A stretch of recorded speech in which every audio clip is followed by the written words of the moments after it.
안녕하십니까. 혼란한 정치 시사의 소를 술술 풀어보는 송국근의 혼술 5월 31일 금요일 저녁 시간에 인사드립니다. 자, 어제부터 22대 국회 임기가 시작이 됐죠. 그런데 그와 동시에 윤석열 대통령이 급격히 위기 속에 빠져드는 느낌입니다. 갑자기 여러 가지 일이 한꺼번에 겹치고 있는데, 일단 민주당이 22대 국회 1호 법안으로 불과 며칠 전에 윤석열 대통령이 거부권을 행사해서 재투표에서 부결이 됐던 최상병 특검법을 1호 법안으로 발의를 했죠. 이 최상병 특검법은 사실상 윤석열 대통령에 대한 탄핵, 자락을 깔기 위한 법안입니다. 그런데 오늘 이성윤, 그때 친문 검사였죠. 서울중앙지검장을 지냈는데 이성윤도 지금 민주당 의원입니다. 오늘 김건희 종합특검법, 이걸 대표 발의를 했습니다. 이성윤이.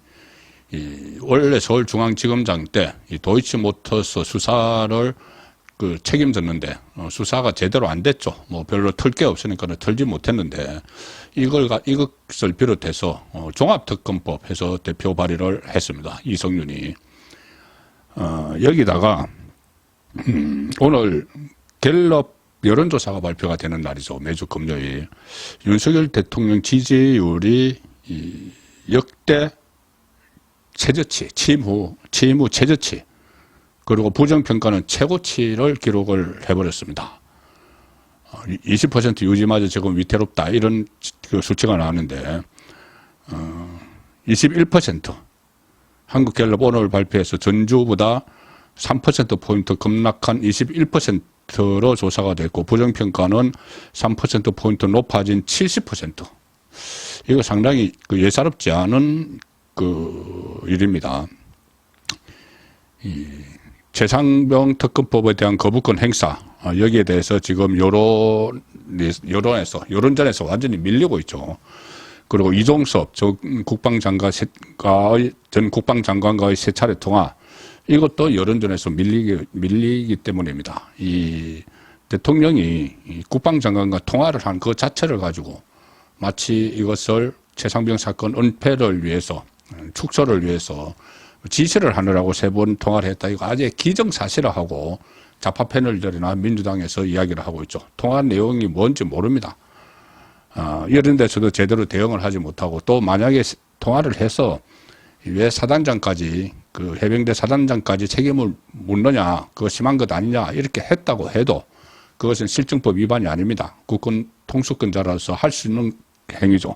그런데 거기에 대해서 반론을 제기를 못하고 일방적으로 여론전에 밀리니까 이것들이 대통령 지지율을 다 떨어뜨리는 겁니다. 한마디로 여당이 또 대통령실이 제 역할을 하지 못한다고 볼 수가 있는 것이죠. 그리고 김건희 여사 활동 재개, 이것도 좀 역풍을 불어일으키고 있다. 어떤 이 부속실 설치라든가 이런 특별감찰관, 이런 거 조치 없이 다시 활동을 하는 이런 모습도 지금 계속 논란을 빚고 있죠. 그래서 이렇게 종합적으로 안 좋은 부정적인 상황이 벌어지면서 21% 지지율이 떨어졌습니다. 특히 서울의 경우에 긍정평가가 무려 17%밖에 안 됩니다. 17%. 이게 10%대가 떨어졌죠. 부정평가는 무려 75%. 경기도 인천 긍정평가 18%, 부정평가 74%. 이 총선, 4.10 총선 초반에 한동훈 바람이 일어나면서 수도권을 중심으로 상당히 지지율이 많이 올랐습니다.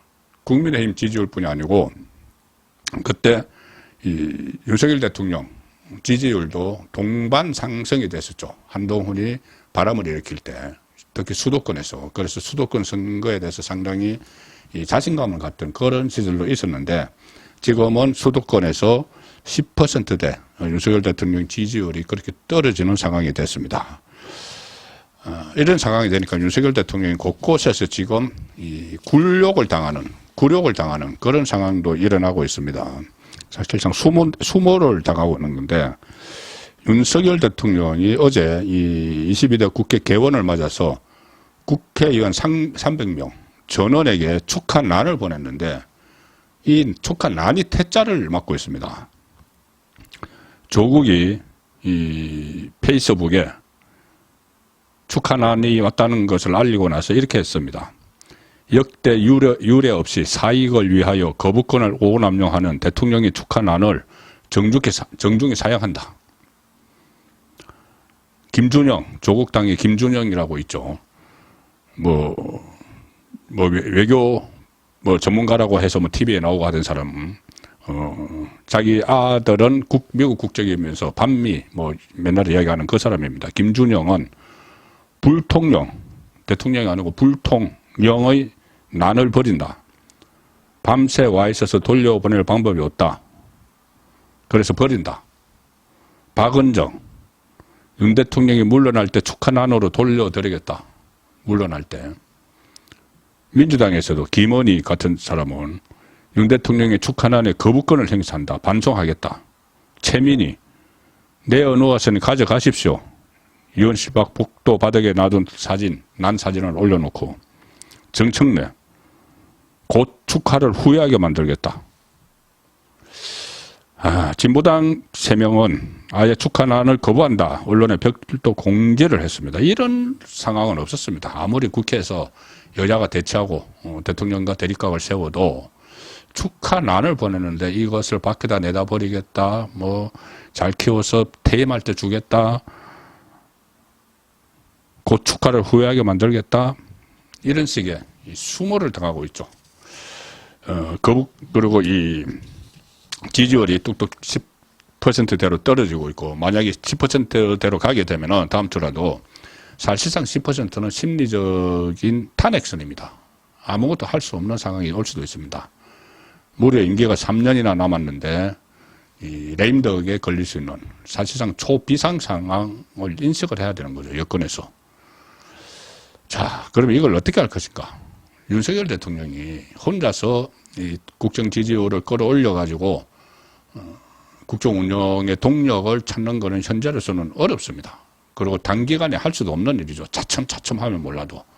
그래서 전반적인 분위기 대반전이 있어야 되는데, 전체 여권에, 그러니까 우파 진영에 대반전이 있어야 되는데, 지금 제가 판단할 때는 유일하게 하나밖에 없습니다. 유일하게 하나 있습니다. 지금 할 수 있는 유일한 카드. 한동훈의 조기 재등판이죠. 한동훈. 지금 당장이라도, 여기저기 지금 모습이 포착됐다, 누구 만났다, 이런 말만 있는데, 한동훈이 지금 재등장을 해서 전당대회 출마 선언을 하고, 그리고 그때부터 모든 현안에 목소리를 내줘야 됩니다. 이게 무슨 전당대회 스케줄에 맞춰서 이렇게 찔끔찔끔 타이밍을 재고 있고, 이거 할 때가 아니죠. 지금 완전히 여권 전체가 지금 무너질 수도 있는 그 상황이 되는 겁니다. 되고 있습니다. 지지율부터 그렇고, 조롱당하고, 수모당하고, 그리고 특검, 이런저런 특검 계속 발의하고, 결국은 탄핵을 목적으로 하고 있는데, 여기서 한동훈, 본인도 책임이 있죠. 그래서 제가 결자 해제라는 말을 계속 쓰는 겁니다. 본인이 총선에 이겼으면, 혼자서 총선을 이끌었는데, 이겼으면은, 이런 일이 없죠. 근데 어쨌든 졌기 때문에 본인도 책임이 있으니 빨리 나와서 등판을 해야 됩니다. 전당대회 출마 선언을 하지 않더라도 일단은 목소리를 전면에 등장을 해서, 아니면 출마 선언을 하면 더 좋죠. 그러면 언론 인터뷰도 하고 계속 여론전에 앞장을 서야 됩니다. 말씀드린 대로 지금 여론전에서 판판이 밀려가지고 지지율이 이 상황이 되고, 충분히 방어할 수 있는 국방장관과의 통화, 이건 얼마든지 방어할 수 있죠. 그전에는 박근혜 탄핵 전국에서는 박근혜 전 대통령이 참모들과 장관들과 전화 통화도 안 한다고 그렇게 난리를 쳤던 자판데, 지금은 전화 통화했다고 그냥 무슨 내용인지도 모르면서, 이런 상황에서 여론전을 펼칠 수 있는, 지금 나경원, 원희룡 할 수도 있지만, 아무래도 지금은 한동훈이 언론의 집중적인 관심을 받고 있기 때문에 한마디 한마디가 바로 언론에 보도가 되고, 그것이 국민의힘 또 우파 전체 진영의 활기를 복돋우는데 다 도움이 되는 거죠. 그래서 지금 타이밍을 재지 말고 나와야 된다, 이 말씀을 드리는 겁니다. 오늘 또 가수 김헌국 씨가 어제 사실은 한동훈 전 위원장과 단둘이 종로 한정식 식당에서 2시간 정도 만나서 식사를 했다. 그러면서 한동훈 전 위원장이 이런 말을 하더라. 저는 할 말은 하는 사람이고 싸움도 할 줄 아는 사람이다. 정직하게 진짜 나라를 위해 또 국민을 위해 뭔가 해야 될 것 같다는 결심이 서면 꼭 한다. 또 뭐든지 그냥 되는 게 없기 때문에 필요하면 나라를 위해서 자신을 던질 각오가 돼 있다. 이게 지금 그 사람들 개별적으로 만나서 이런 이야기를 해서 한 번씩 언론에 나가고 타이밍을 맞추고 이 할 때가 아니라는 거죠. 정말 본인이 할 말을 하는 사람이고 싸움도 할 줄 아는 사람이면은 정직하게 진짜 나라를 위해 뭐야 해야 될 것 같다는 결심이 서면 한다는 사람이면 지금이 바로 나와야 됩니다. 바로 나와서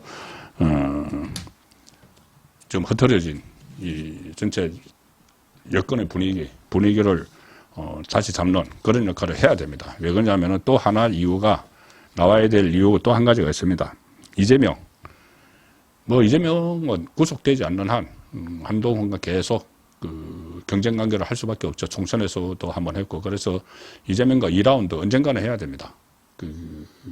지금 당장 단기전 2라운드를 하든지 장기전 2라운드를 하든지 지금 이재명이 구속되기 전에 구속이 되지 않으려고 발버둥을 치는 이 상황이니까 일단 이재명과 맞대결을 다시 해야 되는 거죠. 이재명은 지금 이 당대표 연임을 하려고 하고 있기 때문에 연임이 되면은 같은 당대표로서, 여당 대표, 야당 대표로서 정정당당하게 맞서야 되고, 심판론, 2조 심판론, 여전히 선거 때 구호에 거치는 게 아니고 조국은 또 1호 법안으로 한동훈 특검해서 한동훈 전 위원장 딸을 괴롭히려는 그런 특검을 또 발의를 했죠. 그래서 조국도 그렇지만은 이재명은 지금 대권 프로젝트에 걸림돌 치우기에 벌써 나섰습니다.